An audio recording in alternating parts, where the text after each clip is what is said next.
लखनऊ का पुराना महल और गलनार का राज।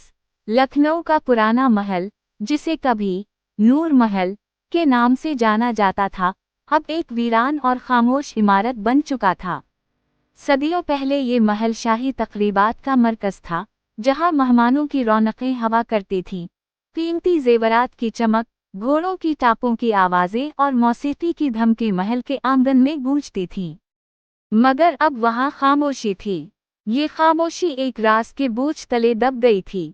सितारा सितारा गलनार सितारा सितारा इस महल में रहती थी, लेकिन वो अकेली नहीं थी। उसके साथ हमेशा एक अजीब सी खामोशी और तन्हाई हुआ करती थी, जैसे उसके दिल में कुछ दफन हो। गलनार की आंखों में एक पुरस्कार गहराई थी, जैसे वो हर पल किसी राज की हिफाजत कर रही हो। एक रात, जब चांदनी महल के खिड़कियों से अंदर आ रही थी और रात की खामोशी हर तरफ छाई हुई थी, गलनार ने वो पुरानी किताब निकाली जो इसकी दादी ने उसे दी थी। वो किताब सदियों पुराने राजों से भरी हुई थी। किताब के पहले सफ़े पर लिखा था, ये कहानी उस वक्त की है जब महल के अंदर एक बड़ा राज छुपा था। शाही खानदान का एक फर्द, जिसका नाम कभी किसी को मालूम नहीं हुआ, अचानक गायब हो गया था। इस रात चांदनी में महल के कमरों में एक अजीब सी सरगोशी सुनी गई थी, जैसे कोई किसी को बल्ला रहा हो। गलनार को याद आया कि बचपन में उसने भी महल में अजीब सी आवाजें सुनी थी, मगर वो कभी उनको समझ नहीं पाई थी। आज वो किताब के जरिए इस राज की हकीकत जानने की कोशिश कर रही थी। वो हर सफ़ा पलटती गई और महल की कहानी इसके सामने आती गई। किताब के मुताबिक इस गुमशुदा फर्द को एक खुफिया कमरे में कैद किया गया था। ये कमरा महल के नीचे जमीन में छुपा हुआ था, जिसका दरवाजा सिर्फ चांद की रोशनी में नजर आता था। गलनार का दिल धड़कने लगा। क्या वो कमरा अभी भी मौजूद था? क्या वहां अब भी कोई राज दफन था?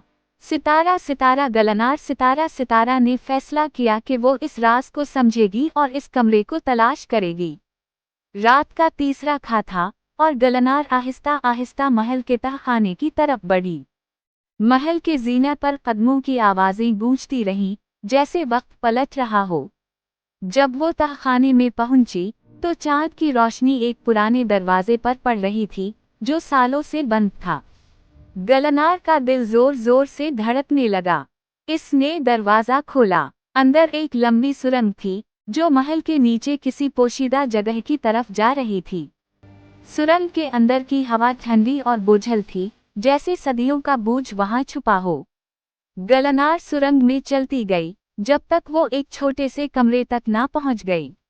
वहां पर एक संदूक रखा था। संदूक पर लिखा था, ये संदूक इस राज की हिफाजत करता है, जिसे कभी कोई जान नहीं पाएगा। गलनार ने कांपते हाथों से संदूक खोला। इसके अंदर एक पुरानी दस्तावेज और एक छोटा सा तलासमी नगीना था। दस्तावेज में लिखा था कि ये नगीना किसी खास वक्त पर चमकेगा और उसके चमकने के बाद वो शख्स जाहिर हो जाएगा जिसे सालों पहले कैद किया गया था। गलनार ने वो नगीना उठा लिया और जैसे ही उसने उसे अपनी मुट्ठी में दबाया, पूरे कमरे में रोशनी फैल गई। संदूक के पीछे एक और दरवाजा नजर आया, जो आज तक छुपा हुआ था। गलनार के कदम लरजते हुए इस दरवाजे की तरफ बढ़े। दरवाजा खोलते ही एक अजीब सा मंजर सामने आया। वहां पर एक बूढ़ा शख्स बैठा हुआ था, जिसकी आंखों में वही गहराई थी जो गलनार की आंखों में थी। वो शख्स गलनार को देखते ही मुस्कुराया और बोला, आखिरकार तुम आ ही गईं। मैं तुम्हारा इंतजार कर रहा था। गलनार हैरान थी। ये शख्स कौन था और वो कैसे उसे पहचानता था? क्या ये शख्स वही गुमशुदा फर्द था जिसकी कहानी किताब में थी? और क्या गलनार का इससे कोई ताल्लुक था? बूढ़े शख्स ने आगे बढ़कर कहा, मैं तुम्हारा जिद हूँ और तुम मेरी वारिस हो। ये राज हमेशा हमारे खानदान में रहा है और अब वक्त आ गया है कि तुम उसे संभालो। गलनार ने बूढ़े शख्स की बातों को सुना और महसूस किया कि उसका पूरा वजूद इस लम्हे से जड़ा हुआ था। वो राज, जो उसने हमेशा महसूस किया था, आज उसे समझ आया। वो इस शाही खानदान की आखिरी वारिस थी और इसका काम था कि इस महल और इसके राजों की हिफाजत करे।